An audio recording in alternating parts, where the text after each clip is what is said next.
Em nome do Pai, do Filho e do Espírito Santo. Vinde, Espírito Santo, enchei os corações dos vossos fiéis e acendei neles o fogo do vosso amor. Enviai o vosso Espírito e tudo será criado e renovareis a face da terra. Oremos. Ó Deus, que instruíste os corações dos vossos fiéis com a luz do Espírito Santo, fazei que apreciemos retamente todas as coisas segundo o mesmo Espírito e gozemos sempre da sua consolação. Por Cristo, Senhor nosso. Nossa Senhora de Fátima.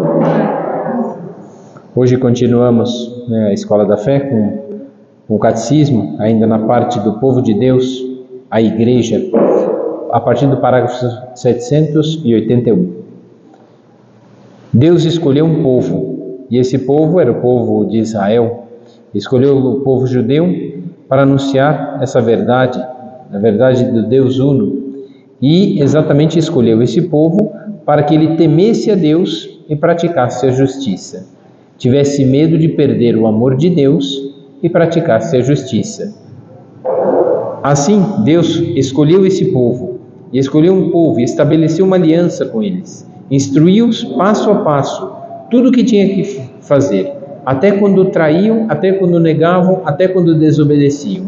Então nosso Senhor continuava ensinando, através dos profetas, através da Sagrada Escritura, daquilo que é o Antigo Testamento. Deus fez uma aliança, depois estabeleceu uma nova aliança. Essa nova aliança, Cristo vem ensinar, mostrar que tudo aquilo que Deus havia prometido se cumpre nele. Deus é aquele que veio nos visitar. O povo de Deus, portanto, tem uma característica que o distingue nitidamente de todos os agrupamentos religiosos, étnicos, políticos e culturais da história. Primeiro, ele é um povo de Deus, não é um povo de uma cultura, não é um povo de uma nação, de um lugar, de uma região. Ele é, na verdade, o povo de Deus, aquele que Deus escolheu. É uma raça eleita, sacerdócio régio e nação santa, como diz na primeira carta de São Pedro, isso no parágrafo 782. Uma raça eleita, Deus escolheu. Um sacerdócio régio. O sacerdote é aquele que oferece sacrifícios. E o que é ser régio? O régio é o rei, aquele que reina, aquele que governa. E o que um rei faz quando governa? Manda em todo mundo. Sim, só que agora aqui é um sacerdócio régio. Ou seja, aquele que oferece sacrifícios, ele que governa. Mas governa como? Com sacrifícios. É assim a forma que Deus quer. E uma nação santa. E o que é a santidade? A imitação da vontade do Pai. Cumprir a vontade do Pai. Essa é uma nação santa. A pessoa, portanto, torna-se membro do povo de Deus, não pelo nascimento físico. Todo mundo nasceu. Mas pertencendo à igreja, ao povo de Deus, só pelo batismo. Então, sem o batismo, mas quem não foi batizado não é filho de Deus? Não, Deus é Pai de toda a humanidade, porque criou a todos. Mas o batismo é a aceitação da vontade de Deus e a conformação da nossa vida a essa vontade. Assim, se formos bons filhos, Deus é verdadeiramente nosso Pai. Mas se nós não formos bons filhos, Deus continua sendo nosso Pai. A questão é que nós não somos bons filhos, como o filho pródigo, que gastou toda a herança, todo o dinheiro, numa vida desenfreada, toda errada, mas depois voltou. Então é isso que Deus quer, uma aliança feita com o povo, nascimento do alto, pela água e pelo Espírito. No dia do nosso batismo, nos é dada a fé em Cristo e pelo batismo inseridos na vida dele. Então, o que é a igreja? A igreja é o corpo místico de Cristo. Todos nós pertencemos a esse corpo. Por isso, é preciso entender que a primeira condição do povo de Deus é a dignidade da liberdade. E que liberdade é essa? Para fazer o que eu quero? Não, isso aqui pode até ser livre-arbítrio. Liberdade é fazer o que é bom. Então, é um povo que foi chamado a cumprir o bem, a uma nação santa. E essa nação santa tem a liberdade, na sua ação, de configurar-se a Cristo. Essa é a primeira condição, uma dignidade da liberdade dos filhos de Deus. nos corações deles em um templo que reside o Espírito Santo. Aqui no parágrafo 782 diz exatamente isso. Tem 4 hífens ali, dizendo: primeiro é a condição, somos filhos de Deus, e a dignidade da liberdade dos filhos de Deus. A segunda é a lei, o próprio mandamento novo de amar como Cristo nos amou. Então tem uma condição, devemos ser filhos de Deus. Uma lei, o que fazer e como fazer, tem uma regra. Qual é a missão? Ser sal da terra e luz do mundo, ou seja, iluminar o mundo com as obras de Cristo, tornar o mundo melhor com as obras de Cristo. Somos chamados a essa missão, ou seja, constituídos a uma unidade de esperança e de salvação.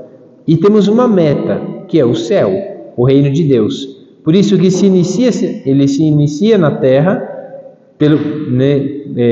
por Deus, e esse reino é estendido mais e mais até no fim dos tempos, onde será consumado por Deus mesmo. Então, o que acontece é que essa igreja tem uma condição. Qual é a condição para pertencer à igreja? Ser filho de Deus. Qual é a lei? Aquilo que devemos obedecer. Qual é a missão? Iluminar o mundo com as obras de Cristo. E qual é a meta? Alcançar o céu. Então, uma pessoa que não quer alcançar o céu não vive de esperança. Uma pessoa que não põe em prática a vontade de Deus através da lei não vive a caridade. Uma pessoa que não se coloca na condição de filho de Deus não tem fé. Então, tudo isso faz parte da igreja. Existe uma condição, ser filhos. Existe uma lei, cumprir. Por isso a obediência, Cristo foi obediente até a morte de cruz. E uma missão, transmitir, evangelizar, anunciar o amor de Deus com as boas obras. Somos chamados a essas obras e temos uma meta, o céu. Então, para pertencermos à igreja, temos exatamente esses fins aqui e esses meios que nosso Senhor propôs para que chegássemos ao povo, à glória dos céus. Somos um povo, como diz no parágrafo 783, um povo sacerdotal, profético e régio. No dia do nosso batismo tem essa oração. Inseridos no Cristo, para vivermos o sacrifício, um povo sacerdotal, profético, e um povo régio. Então, o que acontece? O que Deus propõe? O Espírito Santo ungiu a Cristo na vontade do Pai. Então, Cristo foi ungido pelo Espírito Santo para cumprir a vontade do Pai, sacerdote, profeta e rei. Sacerdote porque oferece um sacrifício, profeta porque anuncia a vontade de Deus e rei porque governa sobre as pessoas com misericórdia e amor. Então, esse é o governo da igreja. O povo de Deus, portanto, inteiro participa dessas 3 funções, sacerdote, profeta e rei. Por isso temos a igreja, e o Concílio Vaticano II coloca que a igreja tem um sacerdócio comum, porque como somos membros do corpo de Cristo, sacerdote ministerial é o padre, aquele que tem que celebrar a missa. Agora, todo o resto do povo é um povo sacerdotal, porque oferece sacrifícios. Quais os sacrifícios? De ser boa mãe, boa esposa, bom marido, bom pai, bom filho, bom estudante, bom trabalhador, honesto, sincero. Isso são sacrifícios. É fácil ser honesto? Com tanta tentação no mundo de roubar, ainda mais se está trabalhando no governo. Qual político é honesto? O que não nasceu ainda. Então o resto está para ser ainda, Então, na verdade, nós nos enchemos de propósito. É como uma pessoa que entra numa faculdade cheia de propósitos. Por que escolhe aquela profissão? Porque com aquela profissão quer ajudar as pessoas, quer fazer o bem. Então parece ingenuidade juvenil. Não, é um propósito bom. Aquilo que é a meta. Por que você tem uma função? Para sustentar a tua família, para ajudar as pessoas e encontrar alegria e felicidade naquele trabalho. Só que com o passar dos anos a pessoa se corrompe. Fica insatisfeito com o dinheiro, já não trabalha mais para ajudar os outros, trabalha só por si, e até por si já está difícil, já não está querendo mais. Então, quantas coisas difíceis acontecem? Então, somos um povo sacerdotal. Antes, esse povo santo de Deus, parágrafo 785, participa também da função profética de Cristo. E o que é isso? Transmitida pelos santos para nós somos chamados a uma profunda compreensão de tornar-se testemunha de Cristo no meio deste mundo. Por isso, temos essa missão profética, anunciar Cristo no mundo. Quando nós somos honestos, quando cumprimos a nossa missão, estamos como profetas, não é? Profeta não é só o que fala, é o que faz. Tanto que tem a profecia, né? Um dos profetas, se eu não me engano, acho que é Isaías, não, é o Elias, que manda fazer várias coisas, né? Até o sacrifício que manda fazer, olha, pega lá, cava o buraco, faz um monte de coisa. Ali ele não estava falando nada, então, mas ele estava fazendo o que Deus mandava. Então, enquanto fazemos as coisas que agradam a Deus e nos santificam, somos profetas. Quando cumprimos bem a nossa missão, estamos anunciando o amor de Deus, porque é muito mais fácil não fazer, muito mais fácil fazer o que nos agrada, não fazer o que devemos, porque o que devemos é um dever, e isso custa muito. Por isso, somos um povo profético, que deve anunciar, transmitir, como os santos nos transmitiram, transmitir aos outros Cristo. Depois também somos um povo, né, de função régia, como Cristo. Ele exerce a sua realeza, atraindo a si todos os homens de toda a humanidade, né, pela sua morte e ressurreição. Cristo é Rei e Senhor do universo, né, e se fez servidor. Eu vim para servir e não ser servido. Então, essa função régia de governo de Deus, essa é a forma de governar de Deus. Isso deveria ser todo o governo, porque o governo recebe dinheiro do povo para governar sobre o povo, ou seja, o que é? Usar bem esse dinheiro e fazer com que esse dinheiro volte em serviços para o povo. Então, isso seria governar regiamente. Isso deveria ser um rei. Mas, infelizmente, tem os déspotas, né, os imperadores, que na verdade quando chegavam ali se enchiam de arrogância, orgulho e vaidades e faziam o povo de escravo, né? Isso em tudo quanto é lugar, né? Eu estava lendo uns textos aqui, como sofreu a Polônia, né? A Polônia sofreu por um período invasão da Alemanha, depois sofreu isso no século retrasado, depois no final do século passado sofreu com o czar da Rússia, foi invadida. E aí tinha que obedecer. Até um dos santos, né, que são Zygmunt Felinski, era um bispo, e ele foi preso 20 anos na Rússia, né, porque ele incentivou o povo da Polônia a buscar a liberdade.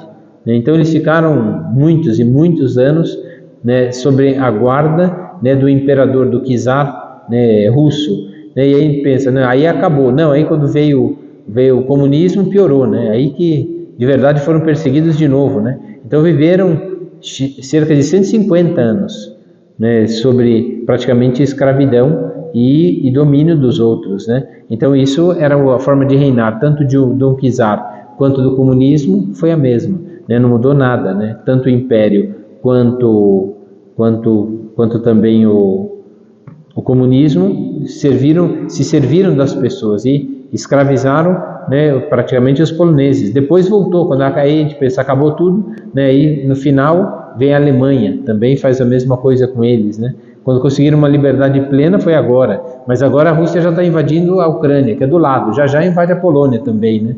Então, isso pode acontecer de novo? Pode. Então é um povo sofrido que sempre viveu na maldade dos outros, mas sempre buscou e se apoiou na fé para entender o que é reinar. Reinar para Deus é servir. E é isso que nós estamos aqui.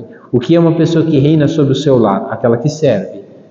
Quem é o primeiro? Aquele que serve. Jesus vai dizer isso com todas as palavras. Há mais alegria em dar do que receber. Então é aquele que serve. Então nós somos constituídos, povo de Deus, para servir os outros. Ainda que não mereçam. Jesus no alto da cruz serviu de salvação a toda a humanidade. Nem todos compreenderam o motivo da salvação, nem todos compreenderam aquele gesto, né? E vivendo, portanto, em conformidade com esta vocação de servir com Cristo. Aqui tem um texto que é magnífico, né, de São Leão Magno. Ele diz assim: todos os que renasceram em Cristo obtiveram pelo sinal da cruz a dignidade real e pela unção do Espírito Santo receberam a consagração sacerdotal. Por isso, não obstante o serviço especial do nosso ministério, todos os cristãos foram revestidos de um carisma espiritual que os torna membros dessa família de reis e deste povo de sacerdotes. Não será, na verdade, função régia o fato de uma alma submetida a Deus governar o seu corpo? E é isso que é o primeiro reinado de Cristo sobre a nossa vida, quando nós, pela vontade de Deus, dominamos a nossa vontade. Dominamos a preguiça, o orgulho, a vaidade, está no finalzinho, antes do parágrafo 787. Então, essas letrinhas menores. E aí ele diz: e não será função sacerdotal consagrar ao Senhor uma consciência pura e oferecer no altar do coração a hóstia imaculada da nossa piedade? Por isso o sacrifício é viver uma vida de oração. E o que é o governo? Viver um povo régio é, na verdade, nada mais do que submeter e governar sobre a nossa vida mediante a lei de Cristo. Então, mediante a lei de Cristo, governamos a nossa vida. Ai, tenho tanta preguiça. Não, mas tenho que fazer pelo bem da minha família. Ai, queria ter vontade de dar uma surra nessa pessoa. Não, tem que perdoar. Então, é assim que se domina. E esse é o valor régio. Ou seja, que nós somos chamados a viver uma função régia, submetida a Deus, e governar o nosso corpo, governar a nossa vontade. Por isso a igreja tem um corpo. E esse corpo, quando somos inseridos pelo batismo numa função sacerdotal, régia, e nessa função profética de anunciar o amor de Deus, nós somos inseridos no corpo, na vida de Cristo. Alguns padres da igreja afirmavam: quando vemos o Cristo na cruz, as suas chagas são as feridas na igreja, são os nossos pecados, as nossas misérias, as nossas incoerências, as nossas fraquezas. Aquelas chagas que fizeram Cristo sofrer e morrer são os nossos pecados, mas nós estamos ali também. O que poderíamos fazer? Alguns santos diziam, poderíamos ser a parte que não está chicoteada, a parte que não está doendo, é a parte que está sustentando tanta dor. Poderíamos ser essa. Por isso que lutamos, para sustentar as chagas e as misérias também da igreja, porque quando um sofre, um membro da igreja sofre, todos sofrem. Quando uma pessoa da nossa família está sofrendo, a família sofre inteira. Quando morre um ente querido, sofrem todos, de uma forma ou de outra. Ficamos livres dos erros daquela pessoa, graças a Deus. Mas também não temos mais o amor dela. É péssima coisa. Por isso que nos dói muito o coração quando não temos mais o amor daquelas pessoas. Mas até nos alegramos. Bom, pelo menos aqueles pecados daquela pessoa chata não vamos aguentar mais. Ah, mas era tão boa. Então a gente nunca está satisfeito, Era boa, e quando estava viva era ruim, aí morreu era boa, Então, mais ou menos assim. Então, são as coisas, somos membros desse corpo de Cristo. A igreja, portanto, é comunhão com Jesus. Parágrafo 787.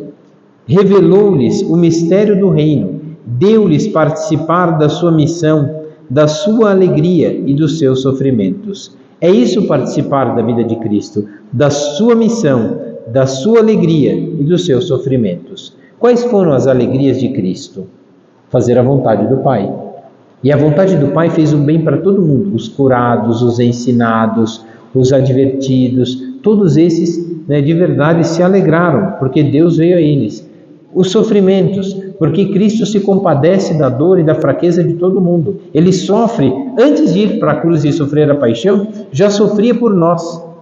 Já sofria porque via a ingratidão, via a incoerência, via a negligência, via a omissão. Jesus via tudo isso já em nós. E é por isso que sofria muito, porque sabia que nós poderíamos sofrer ainda mais. Bastaria vencer o quê? A omissão. Bastaria vencer o quê? A negligência, a preguiça, o orgulho, a vaidade. Mas, infelizmente, caímos nessas coisas, porque somos fracos. 788. Prometeu-lhes ficar com eles até o fim dos tempos, para que ninguém desanime, ficar conosco. Enviou-lhes o seu Espírito. A comunhão com Jesus tornou-se, de certa maneira, mais intensa com a vinda do Espírito Santo. Ao comunicar o seu Espírito, fez de seus irmãos, chamados de todos os povos, misticamente, os componentes do seu próprio corpo. Ou seja, pelo batismo, todos pertencemos a Deus. E existem 3 aspectos da igreja corpo de Cristo. Quais são esses aspectos? A primeira delas é que temos uma unidade de todos os membros entre si. Por isso, quando um sofre, sofremos. Quando um erra, todos sofrem. Quando um faz uma coisa boa, todos se beneficiam. Por isso a nossa luta em tornar melhor a Igreja e o corpo de Cristo. Talvez sanar as feridas do corpo de Cristo com a nossa luta, vencendo as nossas misérias. Assim, vencendo, damos ao mundo testemunho, povo sacerdotal. E vencer a si próprio é o sacrifício e ao mesmo tempo o governo régio da vontade de Deus, onde Deus vai reinar e a minha vontade não. Depois diz assim ainda: Cristo é a cabeça do corpo e a Igreja é a esposa de Cristo. Por isso há uma união, uma aliança de amor de Deus com a sua Igreja, de Deus com o corpo místico, que somos todos nós. Deus não vai abandonar-nos, Deus não vai desprezar-nos, mas pelo contrário, tem a profecia de Oséias. Oséias, ele casa com uma prostituta e a mulher sem vergonha, né? Então o que acontece? Ele sofre porque ela trai ele e faz um monte de coisas erradas, né? Ele sofre, tem 2 filhos. Aí quando a gente lê, é só desgraça a vida dele. E aí quando ela se arrepende, sofre, porque ela sofre com as consequências da maldade que ela fez, e ele ainda perdoa. Então essa profecia de Oséias é exatamente para mostrar, Cristo faz a mesma coisa, ele sofre com as nossas traições, quando a gente não reza, não se confessa, não vai na missa, quando a gente não trata bem a família. É como se fôssemos a mesma coisa, buscando a nossa vontade, privamos as pessoas do amor de Deus. Por isso, Cristo é a cabeça da Igreja, do seu corpo, e o corpo é a esposa de Cristo. Um só corpo. Aqui o catecismo frisa muito bem. Nesse corpo, a vida de Cristo se difunde através daqueles que creem que os sacramentos, de uma forma misteriosa e real, unem a Cristo sofredor e glorificado. É na Igreja que somos unidos. Somos elevados à comunhão com Ele e entre nós. Essa é a unidade da Igreja, um só corpo. Quem está fora desse corpo místico de Cristo não tem a salvação, porque não comunga do mesmo amor, porque não age da mesma forma. Ainda que haja limitação nas nossas obras, o desejo de querer fazer parte, e lutar por vencer-se, é o que muda o mundo. E é isso que somos chamados. A unidade do corpo não acaba com a diversidade dos seus membros, ou seja, ninguém aqui é igual, cada um tem um defeito, cada um tem uma mania. Às vezes o que para um é um escândalo, meu Deus, você ainda não venceu essa inclinação, né? Para um que já venceu é muito tranquilo, mas para outro não. E somos membros da mesma Igreja, um está bem com a vida mais santa e o outro com a vida menos santa, mas pertencemos ao mesmo corpo, à mesma Igreja. Por isso, aos mais santos tem que ter mais paciência, e aos que não são tão santos deveriam obedecer para entrar na santidade, na mudança de vida, governar a própria vontade.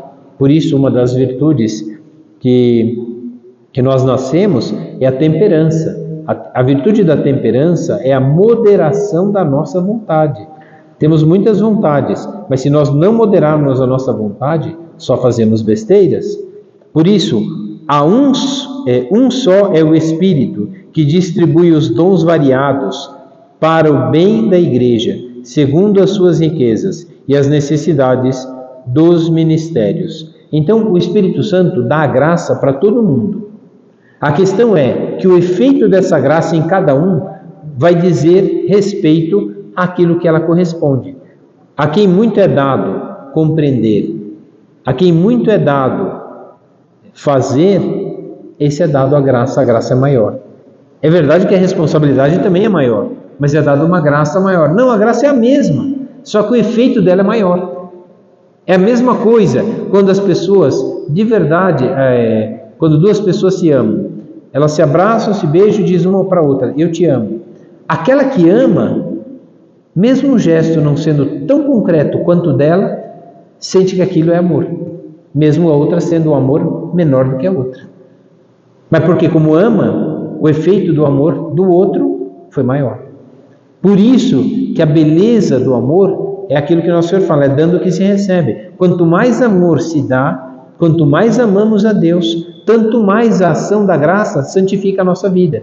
Por isso que nós provamos o nosso amor a Deus por uma vida de piedade e de oração. E uma vida de vencer as nossas misérias. Porque quanto maior é o esforço, maior é a prova de amor, porque maior é o sacrifício. Quanto maior é o sacrifício, maior é a graça desse sacrifício. E a ação da graça do Espírito Santo na alma é a mesma para todos. Deus faz chover sobre bons e maus. Faz o sol sobre bons e maus.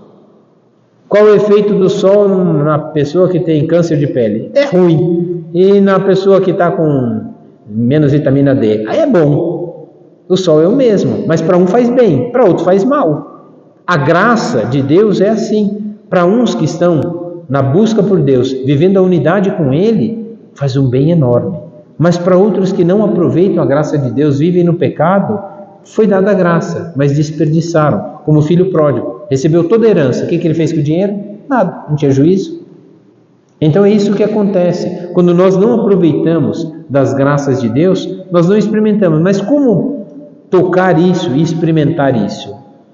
É uma alegria que começa na disposição da alma. Como é uma disposição da alma de saber-se filho de Deus, saber que tenho que oferecer sacrifícios, que tenho que governar sobre a minha vontade e que tenho que anunciar através das boas obras e do amor, tenho que anunciar Deus ao mundo. Quando eu cumpro isso, apesar das pessoas não verem, não saberem a qualidade e a quantidade do amor que se tem fazendo essas coisas, a graça atua muito mais. E não tem explicação. Os santos conseguiam explicar tudo o que Deus fez na alma deles? Não, não tinha explicação. Não tinham palavras para escrever a ação de Deus na alma de cada um deles. Por isso escreveram muitas coisas, mas não é metade daquilo. Bom, o próprio São João vai dizer no Evangelho, né? Não bastariam todos os livros do mundo para escrever tudo o que Jesus disse. E é verdade, porque você pega algumas parábolas, né? A parábola da Samaritana, são 2 capítulos inteiros. Só a parábola da Samaritana é a maior parábola que tem. Aquele diálogo, fazendo ele calmamente e tranquilamente, foi um diálogo de 10 minutos. O que Jesus fez nas outras 23 horas e 50 minutos daquele dia? Não está escrito. Mas quantas coisas participou e conviveu com os apóstolos? Foram muitas as coisas que viveram, né? Basta ver, quando curou o leproso, chegou lá um homem, ainda que tenha demorado meia hora aquela ação, lendo dá 5 minutos, ainda que tenha demorado meia hora, não vamos exagerar, demorou 1 hora aquela ação toda, entre Jesus chegar, falar, curar, sair, todo mundo ficar contente e ainda perseguirem ele. Que tenha demorado 1 hora, não, vamos exagerar mais, 2 horas que tenha demorado. O que ele fez nas outras 22 horas? Não está escrito. Teve muito mais coisas. A nossa vida também não é diferente.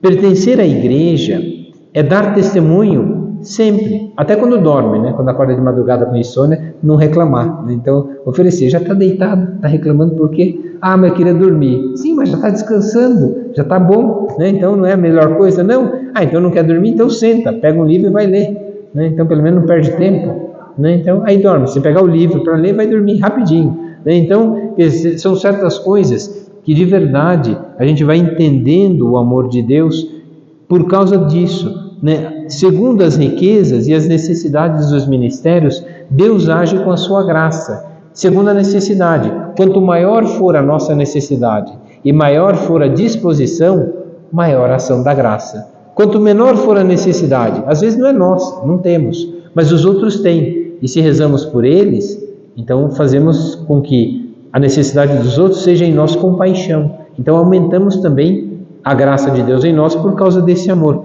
tendo os mesmos sentimentos de Cristo. Todos vós, com efeito, que fostes batizados em Cristo, vos revestistes de Cristo. Não há judeu nem grego, não há escravo nem livre, não há homem nem mulher, pois todos vós sois um só em Cristo Jesus. Ou seja, a igreja é um só. Por isso, se um membro sofre, todos os membros padecem com ele. Ou se o membro é honrado, todos os membros se regozijam com ele. Aqui, a unidade da igreja se dá em Cristo. Quanto maior a nossa união com Cristo, por uma vida de oração, por uma vida sacramental, buscando os sacramentos, tanto maior é a graça de Deus em nós. Não só porque buscamos, mas porque entendemos e participamos daquilo que é tão necessário na nossa vida. Porque vamos ser sinceros, se nós buscamos a Cristo, e o que isso vai mudar na nossa vida? Porque vai ser um esforço, colocar em prática a lei de Deus, dar testemunho da vontade do amor dele. Isso custa e é difícil. Mas se nós não obedecermos a ele, vamos obedecer ao quê? Porque vamos ter que obedecer outra coisa. Por que eu acordo todo dia e vou trabalhar? Ou eu dou sentido para isso, por causa do amor de Deus, por bem da minha família, ou eu vou trabalhar todo dia para pagar imposto e dar dinheiro para os outros viajar. Para Paris ainda. Então o que acontece? De verdade, são as coisas que devemos pensar, porque devemos dar razão à nossa vida. Por que escolhemos uma família e não outra? Por que nos encantamos com essa pessoa e não com outra? Por que ficamos apaixonados por essa pessoa e não por outra? E constituímos uma família? E deu para escolher os filhos? Não, veio o que veio. E aí os que vieram, teve que cuidar deles. Mas a educação foi a mesma, e não tem ninguém igual, meu Deus do céu. Quem que errou? Foi o pai ou a mãe? Ou foram os filhos que erraram? Não, ninguém errou. A questão é educação e correspondência. Por que tem gente mais santa e gente menos santa? Na mesma igreja, no mesmo corpo místico de Cristo. Porque uns querem corresponder, outros não querem. Porque uns entenderam e outros não compreenderam. Porque uns estão tentando e outros não tentam mais. Essa é a diferença. É a intenção com que se faz as coisas. E quando ouvimos a palavra de Deus, encontramos um fim último, que é aqui que nós já lemos, no parágrafo aqui, no parágrafo 782. Qual é a finalidade da igreja? Qual é a sua meta? É o reino de Deus, iniciado na terra por Deus mesmo. Reino a ser estendido mais e mais, até que no fim dos tempos seja tudo consumado por Deus mesmo. É para isso. Se fazemos as coisas por Deus, tem razão. Até a aposentadoria vai ser por causa de Deus. Vamos trabalhar bastante, cuidar da família, e vai chegar o tempo de aposentadoria, que a gente vai ter mais tempo para ler, para rezar, para descansar, para ir no hospital, ficar na fila, fazer exame, tomar remédio, sentir dor. É assim que funciona. Então não muda nada, né? Mas vai ter? Sim. Mas põe sentido em tudo isso? Sim. Deste corpo, Cristo é a cabeça. Ele já governa sobre todas as coisas. Ele é o princípio da criação e da redenção. Elevado à glória do Pai, ele tem em tudo a primazia, principalmente sobre a igreja, pela qual estende o seu reino sobre todas as coisas. Aqui, parágrafo 793, é lindo. Ele nos une à sua Páscoa. Ele nos une ao seu sacrifício. Todos os membros devem esforçar-se por se assemelharem a ele, até Cristo ser formado neles. Gálatas 4,19. Como Cristo vai ser formado em nós? Imagina o bolo, né? O bolo vai para uma forma, o bolo pega o formato da forma. Se a forma for redonda, o bolo é redondo. Se ela for com furo no meio, é com furo no meio. Se for uma forma quadrada, é um bolo quadrado. Se for alto, é um bolo mais alto, se tiver bom fermento. Se for um retangular, é um bolo retangular. Então, o bolo, essa massa, pega o formato dessa forma. Qual é o modelo e a forma para a igreja que a massa se formar? Cristo. Para que Cristo se forme em nós. Vai dizer isso, até Cristo ser formado neles. Por isso somos inseridos no corpo místico de Cristo, para suportar os sacrifícios, para vencer as misérias do mundo. Por isso temos que passar pela cruz, inseridos nessa forma. Qual é a forma do cristão? É a cruz. Essa é a forma do cristão. E nela encontramos sacrifícios, dor, alegria e glória. Ou glória e alegria. E nessa forma encontramos exatamente isso. Associamo-nos às suas dores como corpo à sua cabeça, para que padecendo com ele, sejamos com ele também glorificados. Então não ter medo das dificuldades e dos problemas da vida presente, porque foi para isso que fomos formados, aliás, chamados, para sermos formados em Cristo. E essa formação, para que tem o catecismo? Para que a gente entenda qual é o modelo dessa forma que devemos formar. Está tudo escrito aqui. O problema é a gente decorar tudo. A gente já não lembra da primeira aula, né? Talvez tenha escrito alguma coisinha, talvez possa ver de novo, né, a gravação. Então é isso, a gente vai se formando, e à medida em que a gente vai aprendendo, vai aderindo à vontade de Deus, a vontade dele vai se formando em nós. Ele provê o nosso crescimento para fazer-nos crescer em direção a ele, nossa cabeça. Cristo ordena no seu corpo, a igreja, os dons e os serviços pelos quais nós nos ajudamos mutuamente no caminho da salvação. Por isso é uma ajuda, por isso que um é limitado numa coisa, o outro é limitado na outra, porque um vai precisar do outro, sempre um vai precisar do outro, de alguma forma. Pode ser que a vida inteira tenha ajudado todo mundo, porque vive a caridade. No fim da vida, talvez fique doente, vai ficar velhinho e vai precisar dos outros. Ah, mas a vida inteira fez as coisas. Sim, Deus vai permitir que no final passe por essa humilhação, os outros vão cuidar. Será que vão cuidar bem? Talvez não, mas aí Deus vai permitir isso para que de verdade a pessoa, olha, cumpriu o que tinha que cumprir, e agora o que está padecendo, padecendo com Cristo. Não ter medo dos sofrimentos, ter medo é de perder a Deus, isso nós temos que ter medo. Medo de não configurar-se como membros do corpo de Cristo, que é a igreja. Aqui tem dois parágrafos que eu tenho que ler que são lindos, né? Esse parágrafo 795, a primeira parte da letra pequenininha, que é exatamente um texto de Santo Agostinho. Diz assim: alegremo-nos, portanto, e demos graças por nos termos tornado não somente cristãos, mas o próprio Cristo. Compreendeis, irmãos, a graça que Deus nos concedeu ao dar-nos Cristo como cabeça? Admirai e rejubilai, nós nos tornamos Cristo. Com efeito, uma vez que Ele é a cabeça e nós somos os membros, o homem inteiro é constituído por Ele e por nós. A plenitude de Cristo é, portanto, a cabeça, e os membros, que somos nós, que significa isso? A cabeça e os membros, Cristo e a igreja. É isso, um só corpo em Cristo. Por isso somos outros Cristos quando sofremos os sacrifícios dentro do nosso lar, dentro do nosso trabalho, nesse mundo. Imitamos Cristo, nos tornamos um com Ele. E aqui está a unidade da igreja. Parágrafo 796. A unidade entre Cristo e a igreja, a cabeça e os membros do corpo, implica também uma distinção dos dois em uma relação pessoal. Um é o corpo e o outro é a cabeça. Um é aquele que rege todas as coisas. Os outros são governados por este amor e se governam por este amor. Por isso, o Cristo é o esposo que dá a vida pela sua igreja, dá a vida pela sua esposa. E é por isso que Cristo é o esposo e deu a sua vida por nós, para darmos vida nova. No meio lá do parágrafo vai dizer assim: o apóstolo apresenta a igreja e cada fiel, membro do seu corpo, como uma esposa desposada com Cristo Senhor, para ser com ele um só espírito. Ela é a esposa imaculada do Cordeiro Imaculado, a qual Cristo amou, pela qual se entregou a fim de santificá-la. Aqui é bonito porque Cristo amou e se entregou por ela, para santificá-la. Como Deus santifica a igreja? Pelas suas obras. Como a igreja é santificada? Pelas obras de Cristo.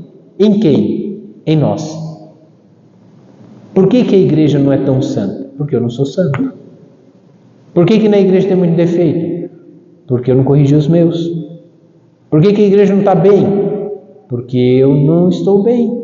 Será que eu estou rezando? Será que eu estou fazendo? Será que estou cumprindo? Essa é a pergunta. Às vezes nos preocupamos e olhamos um monte de coisas erradas, né, na igreja, dentro do nosso lar, dentro do nosso trabalho. E às vezes é fácil ver o defeito dos outros. Também é fácil ver o nosso. Todo mundo olha para nós e vê o nosso defeito, mas nós não conseguimos ver. É que o nosso olho é daqui para lá, né? Daqui para dentro nós não vemos nada, né? Então esse é o nosso problema. Não conseguimos ver os nossos defeitos. E aquilo que fazemos achamos que está bem. E às vezes está longe de estar bem. Não imitamos Cristo em nada. Na qualidade de cabeça, ele diz: o esposo, e na qualidade de corpo se diz esposa. Por isso, nós somos templos do Espírito Santo, assim como uma árvore, né, com aquela parábola que Nosso Senhor fala, né, que somos como ramos inseridos, enxertados na videira. Então vamos ter vida da videira, ou seja, do tronco dessa árvore. Se somos ligados ao tronco que é Cristo, né, então vamos dar vida, vamos dar frutos. E ele vai dizer exatamente isso. Quem que é o Espírito Santo? Aquele que através da graça é a seiva dessa árvore, que faz chegar até o último ramo, até o último galinho, até a última pessoa, a menor que tem, faz chegar a graça a todos nós. A esse Espírito de Cristo, parágrafo 797, lá no meio do parágrafo, a esse Espírito de Cristo, como a princípio invisível, deve atribuir-se também a união de todas as partes do corpo, tanto entre si como com a sua cabeça, pois que ele está todo na cabeça, todo no corpo e todo em cada um de seus membros. Assim é a ação do Espírito Santo. O Espírito Santo faz a igreja o templo do Deus vivo. O que faz a igreja é o Espírito Santo. Por isso devemos nos moldar segundo essa vontade. Seremos formados em Cristo se Ele, revelando quem é Cristo, nos mostra as obras de Cristo. E se imitamos as obras de Cristo, inseridos na vida dele. Aqui é bonito, porque parágrafo 798, né? Ele opera de múltiplas maneiras a edificação do corpo inteiro. Aonde? Na caridade.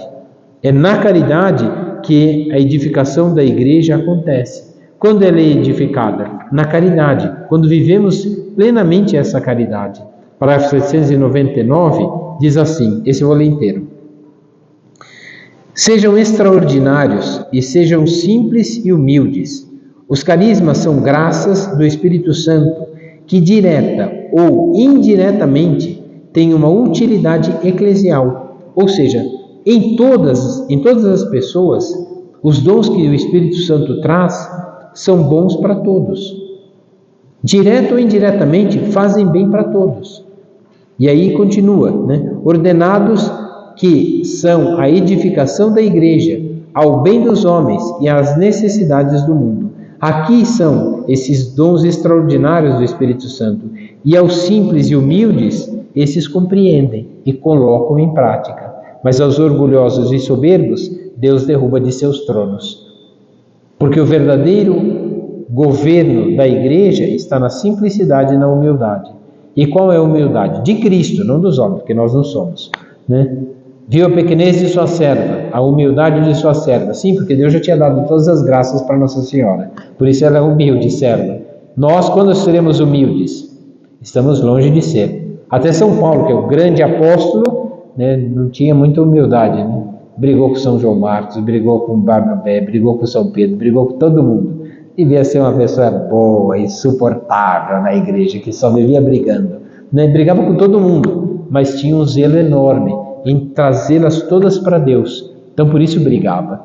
Só que era insuportável, né? Então brigava com todo mundo. Então, mas é isso. São esses os mistérios que Deus usa. Usou num homem que perseguia a igreja, agora num homem que persegue a todos, para que todos sejam de Cristo na marra, né? Aquele que perseguia para bater, agora é capaz de bater em todo mundo para que ninguém se perca, né? Quer dizer, as armas são as mesmas, só a utilidade final que muda. E é isso que devemos entender. Nós somos os mesmos. E a nossa tentação daquele pecado nunca vai mudar. Então usemos as mesmas armas, já que aquela nossa pior miséria, aquela vai ser a nossa melhor luta. E colocamos sentimentos de Cristo, pronto, vencemos, apesar de ser uma fraqueza. Então a pior fraqueza vai ser um instrumento da nossa santificação. Ai, tenho tanta preguiça. Então vamos lá, por causa da minha preguiça, eu vou levantar e vou fazer tudo isso daqui agora. Pronto. Aquilo que era o motivo de não fazer nada e cair no pecado da preguiça, da omissão, foi o motivo de eu vencer tudo e vencendo me tornei melhor. Então, o nosso pior defeito é o instrumento escolhido por Deus na nossa alma para que a gente seja melhor. Por isso a gente tem que descobrir qual é o nosso defeito. Qual é o defeito predominante? É ele que nós temos que vencer. Ele é o instrumento escolhido por Deus, deixado ali na nossa vida, para que ninguém se orgulhe. Eu sou miserável nesse ponto.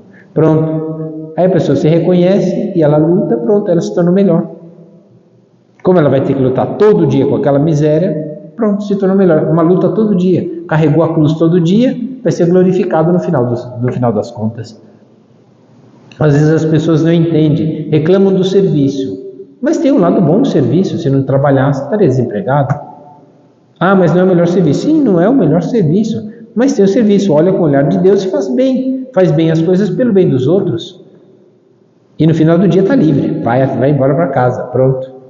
Pior é o patrão, que tem que ficar pensando no outro dia o que ele vai fazer. Nem dorme. Esse sim está escravo do trabalho. Mas nós não. Fazemos o trabalho, acabou. Amanhã é outro dia. Amanhã vai fazer a mesma coisa, mas não é mais preocupação minha. Enquanto eu durmo, eu durmo. Diferente quando a gente tem uma preocupação, quando tem um ente querido no hospital, quando tem uma dívida para pagar, que é nossa, quando tem alguma coisa nossa para fazer, sim, isso custa. Aí por que não dormimos? Por que ficamos aflitos? Porque é uma responsabilidade, porque custa muito. Por isso, entendemos, o parágrafo 800 diz assim: os carismas que são dados pela ação do Espírito Santo na nossa alma e que vão moldando a nossa vida a sermos acolhidos por Deus, esses carismas devem ser acolhidos com reconhecimento por aquele que os recebe, mas também por todos os membros da igreja, pois são uma maravilhosa riqueza da graça para a vitalidade apostólica e para a santidade do corpo, de todo o corpo de Cristo. Mas, desde que se trate de dons que provenham verdadeiramente do Espírito Santo, porque às vezes a pessoa é arrogante e orgulhosa, ela acha que tem mais dons que os outros, aí não é nada do Espírito Santo, e que sejam exercidos de maneira plenamente conforme os impulsos autênticos deste mesmo Espírito, isto é, segundo a caridade, verdadeira medida dos carismas. Quando a pessoa é capaz, melhor do que nós, mas você vê que ela faz a caridade, isso daqui é um carisma. Agora, quando ela quer mostrar para os outros que tem carisma, mas se você não vê isso na concretização da caridade, então não tem carisma. Então, como que a gente sabe que a pessoa tem um carisma? Carismas são muitos. Por exemplo, tem gente que tem carisma com as crianças, tem gente que tem carisma no trabalho, tem gente que tem carisma com uma situação. Cada um tem um jeito, cada um tem um dom. E esses dons são para a edificação da igreja. A pessoa, então, é boa cozinheira, só cozinha para si, não vai cozinhar para ninguém, porque só eu vou comer minhas coisas que eu gosto, e não passa receita para ninguém. Pronto. Então não tem dom. A caridade e o carisma são passar. Eu lembro até hoje, eu tinha uma pessoa que eu conhecia, que o feijão na casa dela era maravilhoso. Toda vez que ia comer lá, era maravilhoso, era parente. Então eu ia comer, nossa, tinha o feijão mais gostoso. E eu não sabia, e não contava, Tinha segredo, porque não era normal aquele feijão, era o mesmo feijão, fazia na mesma panela e não ficava igual, Tinha um segredo, que ela não contava para ninguém, Era o carisma dela, mas ela não contava para ninguém, então servia todo mundo, então o carisma era servir todo mundo, mas o segredo era só dela. Aí eu lembro que foi uma vez fui conversar com o padre, no dia da minha direção espiritual, e eu era seminarista ainda, fui encontrar com o padre, e aí a gente encontrou num bar, era um bar que servia prato feito, Eu falei assim, vai ter que ser no prato feito. O padre de batina, eu de roupa normal, que era seminarista, nós dois sentados no balcão, que as mesas estavam tudo cheias, sentados no balcão do bar, comendo, prato feito. E o feijão era igualzinho, Aí cheguei, falei pro rapaz do balcão, nossa, que feijão maravilhoso, Que coisa mais gostosa, tá cheiroso, tá saboroso, Como que foi feito? Ele chamou, era a esposa dele que estava fazendo lá, chamou a esposa dele, falou o nome, eu não lembro mais como que é, chamou ela e falou assim, ele brincando, mulher, o rapaz aqui junto com o padre está perguntando como que é o segredo desse feijão para ficar bom. Aí a mulher falou assim, é só fritar um pedacinho de bacon bem pequenininho e tirar ele depois do feijão, e depois você põe, quando ele vai cozinhar, quando ele está cru ainda, quando vai ser cozido, pega 2 batatas, pica bastante ela, quase amassa as batatas e joga lá dentro. Aí você vai engrossar o caldo, fica outro sabor. Era batata. Batata no feijão. Meu Deus do céu. E era verdade. Era batata. Eu experimentei fazer, era batata no feijão. Eu já falei para Dona Maria, era batata no feijão. Então, mas são detalhes. Quer dizer, você vê, outra não tem problema nenhum. Estava ali vendendo, vivia daquilo e não estava nem preocupado em revelar o segredo de como era o feijão, né? Então não estava nem preocupada, né? A outra estava se escondendo. Tudo bem, servia todo mundo, fazia banquetes, né? Mas a outra não, estava trabalhando, era o ganha-pão dela. Estava bem disso. Você vê o que é humildade. A pessoa faz com que um dom que ela tem, uma capacidade que ela tem, ela partilhe com os outros. E é a coisa mais comum do mundo. Mesmo que ela saia prejudicada, porque ela sai prejudicada. Agora não como mais aqui, vou trazer minha marmita, eu mesmo que vou fazer o meu feijão. Eu poderia ser egoísta e fazer isso, né? Mas não, né? Então, quer dizer, quantas coisas bonitas a gente vai percebendo como é um carisma. O carisma é uma doação. Quando a pessoa imita Cristo, quando ela se doa com o mesmo amor. Ou seja, ela não fica fazendo medidas. Eu fiz mais por você, agora está na hora de você fazer por mim. Acho que quase nenhuma mãe faz isso, né? Às vezes até pede e espera ajuda. Mas não ajuda, o que ela vai fazer? Então ela continua fazendo. Então, para o que importa, né? Mas é assim que deve ser. Sim, o que é um carisma? Um carisma materno. Se fosse por outra pessoa, será que faria? Não, mas pelos filhos faz. Por que faz? Nem sabe por quê, porque ama, esses traste, que não obedece, que eu ensinei e não fazem, né? Então, quantas coisas a gente pensa assim, né? E é de verdade, isso é um carisma. Você faz por quê? Porque você tem que fazer. Você se sente bem em fazer, porque é um dom que Deus te deu para que você sirva. E o carisma só se demonstra pela caridade. É na caridade que se tem carisma. Sem caridade não é carisma. Então, é isso que a igreja faz. Por isso que cada um tem um carisma. Por isso que quando a gente vê na festa junina, né? Um vai para a barraca de pastel, outro vai para a barraca de português, outro vai para a barraca de brincadeira, outro vai... Quer dizer, cada um tem um carisma, cada um gosta de fazer uma coisa, e gosta de fazer aquilo, e faz por bem, né? E ajuda todo mundo, edifica a igreja, e ninguém está igual, o serviço não é igual, não é a mesma coisa. Não, mas cada um fez do seu jeito. E isso que é o bonito da igreja. Membros diferentes, mas pertencentes a um só corpo. É nesse sentido, parágrafo 801, é nesse sentido que se faz sempre necessário o discernimento dos carismas. Nenhum carisma dispensa da reverência e da submissão aos pastores da igreja. Então aqui é um detalhe. Por que a igreja coloca assim? Porque quando há uma hierarquia na igreja, o Papa, os bispos e os padres e depois todo o povo de Deus. Então, quem que é o Papa? Quem que é o Bispo? Quem que são os padres? São aqueles que, instruídos nessa palavra, são obrigados a fazer com que o povo compreenda e viva bem.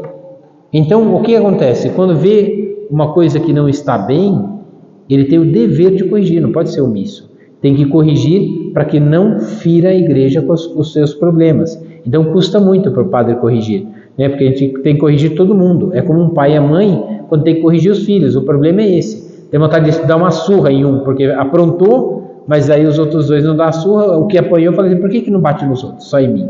Porque você está aprontando, os outros não estão. Mas ele não entende, acha que ama mais os outros porque não apanha, porque os outros não apanham do que ele. E não compreende isso. Então a igreja tem esse dever de corrigir, né, exatamente, não dispensa da reverência e da submissão dos pastores da igreja. A eles, em especial, cabe não extinguir o espírito, mas provar as coisas e ficar com o que é bom. Ou seja, às vezes tem que cortar algumas coisas. O padre às vezes não deixa todo mundo fazer tudo o que quer. O padre é ruim, né? Mas é uma coisa boa, por que não deixa fazer? Porque às vezes tem que cortar. Porque às vezes pode causar, num dom daquela pessoa, pode causar ciúme nas outras. Pode causar. Mas ela tem um dom, sim, mas as outras não têm. Pode os outros se sentirem mal? Pode. Mas então isso daqui está coibindo, inibindo os carismas? Não. Tudo tem o seu determinado tempo. Então tudo tem uma ordem. É como os filhos, né? Um merece a sobremesa, o outro não merece. Então não vai fazer porque um não merece. Tem que fazer. Aí no final das contas acaba servindo os dois. O que merece e o que não merece. Por quê? Tem compaixão. Então, assim que é a igreja, Deus dá graça a todos, mas nem todos aproveitam. É por isso que somos chamados a essa perfeição. A igreja também Nossa, agora... Bom, aqui se eu entrar nessa parte aqui, já vai entrar. Bom, só nessa parte aqui, Igreja Una. A Igreja Una, Santa, Católica e Apostólica. A gente já viu na aula passada um pouquinho isso, né, do princípio da Igreja, mas aqui vem mais detalhado, né, o mistério sagrado da unidade da Igreja. O que acontece? A Igreja é una pelo seu fundador. Jesus não ia fundar duas igrejas, uma só, membros do corpo de Cristo. E um só é a cabeça, um só é o corpo. Então não tem duas igrejas. Cristo fez uma igreja, pois o próprio Filho encarnado, príncipe da paz, por sua cruz reconciliou todos os homens com Deus, restabelecendo a união de todos em um só povo, um só corpo, em um só corpo. A igreja é una pela sua alma. O Espírito Santo que habita nos crentes, naqueles que acreditam, que planifica e rege toda a igreja, realiza esta admirável comunhão dos fiéis e os une tão intimamente em Cristo, que Ele é o princípio de unidade da igreja. Portanto, é a própria essência da igreja ser una. Ela não pode ser dividida. Por que dividiu a igreja? Quando foi a primeira divisão da igreja? Olha, aconteceram muitas divisões na igreja. E normalmente elas acontecem, nessas divisões, por causa dos erros. Basta ver. Jesus corrigiu o erro de quem? Dos fariseus e dos apóstolos. Agora passou pela paixão, morte e ressurreição. Subiu aos céus. Acabaram os problemas? Não. Aí você pega os Atos dos Apóstolos. São Paulo briga com São Pedro vai se bandear para o lado dos fariseus, né? São Paulo acha que os pagãos não precisam fazer a circuncisão, o São Pedro junto com os fariseus acham que precisa fazer a circuncisão. Já tinha divisão na igreja. Jesus acabou de subir para o céu, já está começando tudo dividido. Meu Deus do céu, que desgraça é essa? Porque não está na obediência. Então o que acontece? Quando é próprio da essência de Cristo que a igreja seja una, porque é um só corpo, uma só alma, um só coração, um só Espírito, um só Deus e Pai de todos. Agora, quando há divisão? Quando há erros, quando há vontade humana. Por isso nós temos que vencer a nossa vontade humana. Enquanto não há, essa luta, nós perdemos. Quais são os vínculos de unidade? Aqui parágrafo 815. Quais são os vínculos de unidade? Sobretudo, isto está a caridade, como vínculo da perfeição. Mas a unidade da igreja peregrinante é também assegurada por vínculos visíveis de comunhão. São 3 aqui. Quais são? A profissão de uma única fé recebida dos apóstolos. Por isso a igreja católica, apostólica, romana. Católica porque é no universo inteiro. Apostólica porque tem sucessão, passada, como no Antigo Testamento, de pai para filho, passado dos apóstolos para os outros. Então é passada, exatamente, recebida a fé em Deus, uma só fé. A celebração comum de um culto divino, sobretudo dos sacramentos. E a igreja protestante cortou todos os sacramentos. Não tem comunhão, só tem o batismo. Não tem crisma, não tem confissão, não tem nada. Não tem ordenação. Tem o matrimônio, pelo menos isso tem. É batismo e matrimônio, não tem mais nada. Ou seja, você não precisa se confessar, pode fazer o que quiser. Tanto que na igreja protestante começa o divórcio. Onde que começou o divórcio? O rei Henrique VIII da Inglaterra. A igreja anglicana separou-se exatamente porque o rei era um sem vergonha e queria casar com a outra esposa que não era a esposa que tinha casado na igreja. Não matou a primeira, aí casou com a segunda, enjoou, matou a segunda, casou com a terceira, enjoou, matou a terceira, casou com a quarta, enjoou da terceira, matou e casou com a quarta, casou com a quinta, a sexta e matou todas as outras. Só não teve coragem de matar a primeira, que era casamento verdadeiro. O resto não matou tudo, sem vergonha. Então, é isso, para isso que serve o divórcio, para usar as mulheres como objeto. Cachorrado e sem vergonhice, Só para isso, não queria obedecer o Papa, então criou a sua igreja. A igreja anglicana começou assim, desse jeito, Então, para ver o que é, A única igreja de Cristo é aquela que nosso Salvador, depois da sua ressurreição, entregou a Pedro. Aqui, Catecismo 816, para que ninguém tenha dúvida. Para apacentar, e confiou a ele, aos demais apóstolos, para propagá-la e regê-la.